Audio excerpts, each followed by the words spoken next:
Tradition said she couldn't do it. Her neighbors, her friends, her family members all said, you're going to fail. Common sense said, you try this, it's poor judgment. She was just 34 years old and she wanted to be the first woman ever to fly solo across the Atlantic Ocean. So she set out, and as the flight wore on into night, the wings began to ice up, sending her plane into a bit of a spin. So she pulled it down so close to the water that she could see the waves break just to get that ice to thaw. Imagine the fear, flying like a seesaw, climbing high enough to use her instruments, then descending toward the sea to lessen the ice on the windshield. As dawn broke, she flipped the switch for the reserve fuel tank, only to discover that no fuel remained. Imagine the fear. Then she spotted a ship, a fishing fleet, and decided to land as soon as she could. A green field presented the best spot, so she brought that Vega down smoothly and climbed out. She looked at a man and she said, "Where am I?" An astonished Dan McCallion, who was out herding his cow, said, "In Gallagher's pasture," he replied. "Have you come far?" She said, "I came from America." And he said, "Oh my goodness!" And with that, Amelia Earhart became the first. When the press got around her, they said, "Were you afraid?" She said, "Yeah." They said, "Why'd you do it?" She said, "I wanted to see if I could. That's all. The desire was nothing new to me. I'd flown Atlantics before. Everybody has his own Atlantics to fly. Whatever you want to do against the opposition of fear, tradition, neighborhood opinion, so-called common sense, that's an Atlantic.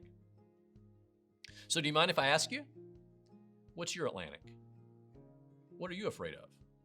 I mean, let's be honest, the dominant emotion in our society today is fear. We're afraid of rejection and failure, afraid of certain parts of town, afraid of certain types of people, afraid of criticism, afraid of suffering, afraid of change, afraid to tell people how we really feel, afraid of losing the things that we've worked so hard to buy, afraid of what society will think. We're afraid of so many things. We're often even afraid of the best version of ourselves.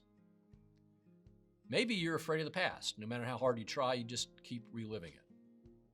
Or perhaps you fear change. We all have that. After all, the devil you know is better than the devil you don't know, isn't it? Change is scary. Yeah, we'd rather not risk anything. Prefer just to leave things as they are. Then there's our old favorite, fear of failure. Prevents us from doing anything at all. Maybe you remember that old proverb about a ship is perfectly safe and secure as long as it sits in the harbor. But that's not what ships are made for, is it? But the gospel is an invitation to explore all of life.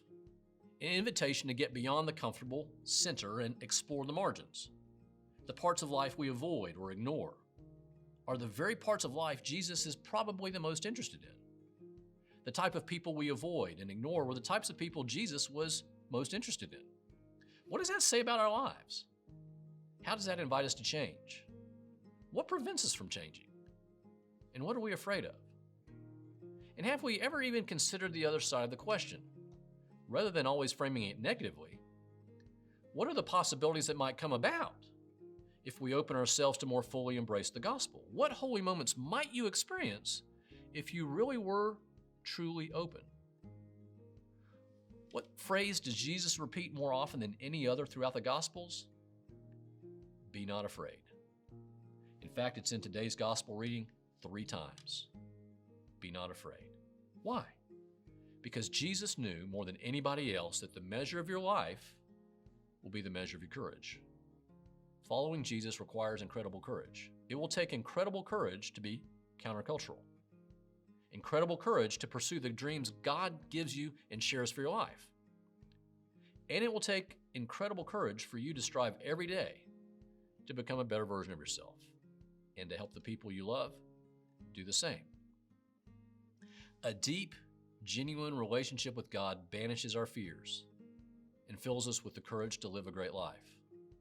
Something wonderful is about to happen in your life. I just know that it's true. Faith overcomes fear. We worry about the future. God says, I hold the future. We worry about failure. God says, walk in my ways and I will bless you. So again, what's your Atlantic? What are you afraid of? What's preventing you from being who God intends you to be? Because deep down, you know that God's power is greater than your fear.